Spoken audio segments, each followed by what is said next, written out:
undefeated junior middleweight contender, 12-0, 9 knockouts from Cleveland, Ohio, Charles Conwell. What's up, Charles? Man, how you doing, man? I'm good today. How you? I'm doing all right. Uh, Obviously, I've been doing a lot of these interviews through, obviously we all have a lot of downtime with everything going on. What have you been doing to try to keep busy, try to keep in shape? You've been able to maintain, a decent workout regimen while, a lot of things are shut down? To be honest, when it first started, it was kind of hard, but when I got when it first started, it was like everyone was real scared in the house, so I was kind of in the house more. But as time went on, I started gradually going outside, and now I'm back in Toledo training and doing my thing. Um, what when did you like fully get back into the training? About a week, like a week or two ago, I just really started getting back full full full throttle a little bit. Back when I was back at home in Cleveland, I was just running the street and just shadow boxing and things like that. But now I'm back in Toledo, we working out three times a day, so we back at it. Got you. I know you said Toledo, the Soul City Gym. Everyone there. Mm-hmm. What's that like been back? What's that been like to get the whole gang back together again?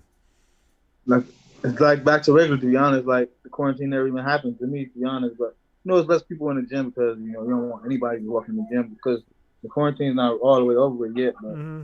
you just got the main people who in the gym who really want to work out in there. So those are the guys I'm happy with it any day.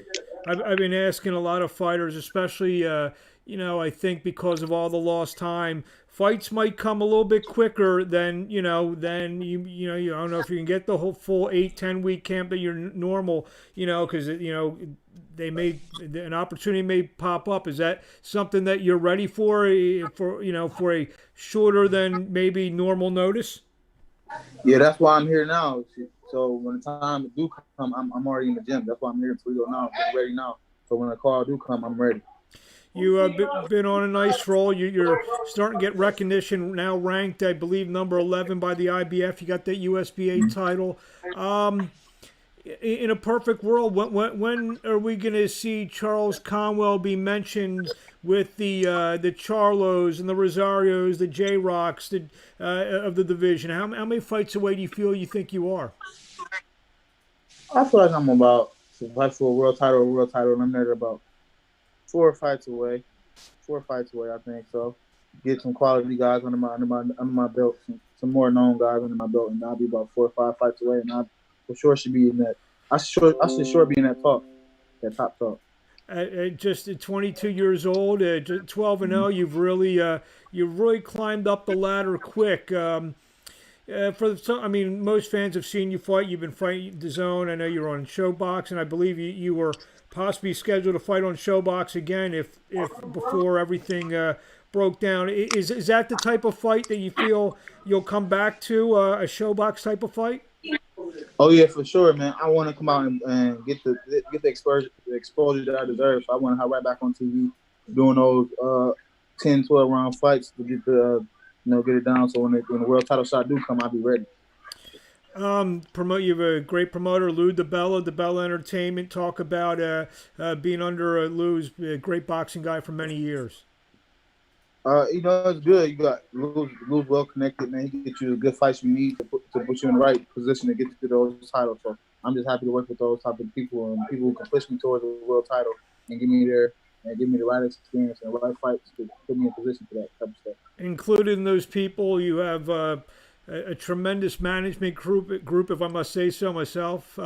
Dave McWhorter, Tim, and Joe, and everybody with Split T Management. Talk about the Split T Management. Man, without Split T, I wouldn't even like you said. Without Split T and the great people there, I wouldn't probably even have the deal I have right now. So, shout out to those guys. They see my talent, they see my vision, they see my dream, and they help me push me towards the right direction to get that world title and to get in position for those type of big fights that I need and I want in my career. They believe in me, so I'm happy to have my dad in my corner. What's it like? You mentioned the training in Toledo. You got the Otha Jones and their family, and Otha Jones the third, and their sister O'Shea is going to be an Olympian. You're around that type of town. How much motivation do you guys push each other? I mean, how important is that to be in an environment with so many top end fighters? I mean, that's real important, man. Like you said, it helps push you. You know, everybody in the gym is real competitive, so if somebody else doing the extra one, you got somebody else trying to do an extra two, and there's somebody else doing the extra three. So like you just keep pushing each other to get better and better and stronger and faster and whatever else. So it's good to have that type of motivation around you and those type of people to push you. Sometimes you don't even need a coach to be sometimes to push you because you got the other fighters who want to be great so bad that we can push each other. We mentioned a couple questions ago about when you feel you'll be ready for those bigger fights. But is there, now that you're ranked in the top 15, are there certain guys that are you looking at maybe before the title fight? There's certain guys out there that you feel that maybe you need to beat X, Y, or Z to get you into that top stratosphere of junior middleweights? Yeah, I want to fight. I really want to just fight like people who fought for a world title. I want to fight like ex-champions and ex-world champion challengers and people like that, so I can build my resume. So when the time do come, I've been there with somebody who had experience, who fought for a world title, or had a world title, who knows what it feel like to train for a world title and things like that. So that's the type of fight I really want to be in. People who has the experience and who can, like push me to make me better and make me ready for those world title type of fights. You as a U.S. Olympian, the Olympics, the Olympics were postponed for a year for 2020, 2021. As Olympian, a guy who qualified for the team and fought and all that. How disappointing you think some of these Olympians are, and what do you think is going through their mind? Having to wait an extra year. How would you have dealt with something like that? The Olympics is probably a dream of so many people. You have it, and then they push it back. What do you feel some of those guys and girls are going through? To be honest, man, I really feel like I feel like it was a smart thing. Like, there's a lot of top athletes, and a lot of money. So all those athletes, you really don't want nobody to get sick or anything like that, man. It's a lot of people behind those people and who believe in those people. So I feel like it was a smart thing, but at the same time, in the fighter's point of view, you don't really want to like that to stop your dreams and nothing like that. And you've been training for it for so long, it's like hard to not get worried about it. So it's kind of like a double-edged sword. How do you feel if something like that happened in 2015 or whatever, 2016? How would you have kind of dealt with that? To be honest, I would have just I'll just keep training and wait the next year. I wouldn't try to turn pro and like that. I think I would wait the next year, depending on. I'm not old. If I was the age I was back then, which was real young, I was like 17, 18 years old. So I could wait the extra year. It's not really a big rush. But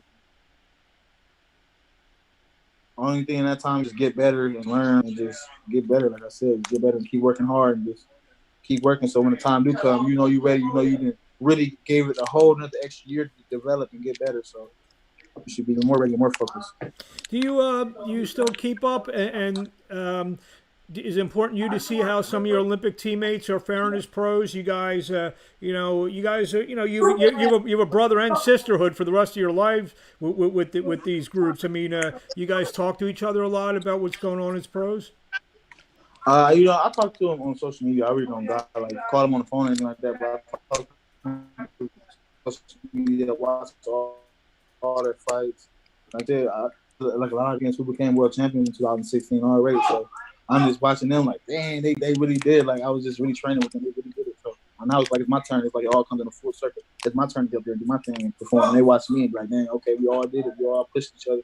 We all became world champions. So when the time right, like you said, I'm just going to go for it. And I know I'm going to prevail. I know I'm going to do what I have to do.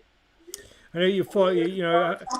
You fought all over the world. You fought in Madison Square Garden. What was that experience like fighting in Madison Square Garden? It was I actually liked it, man. It's a big crowd under a big card, Triple G card, so it was actually fun, man. A lot of people there, got a lot of exposure fighting cards like that, so I was happy. What do you think, before we let you go, where do we find you on social media? You can find me on all social media at Charles Conwell. no spaces, no underscore, Facebook, Instagram, and Twitter. That's easy enough. Anything you want to say out there to the fans in closing before we see you hopefully soon? Just stay in tune, man. We got something big coming up in the future, and just stay in tune and watch out for Charles Conwell. There he is, undefeated, 12-0, 9 knockouts, the USBA junior middleweight champion, Charles Conwell. We thank you for a few minutes of time, and we'll talk to you again as your fight gets closer.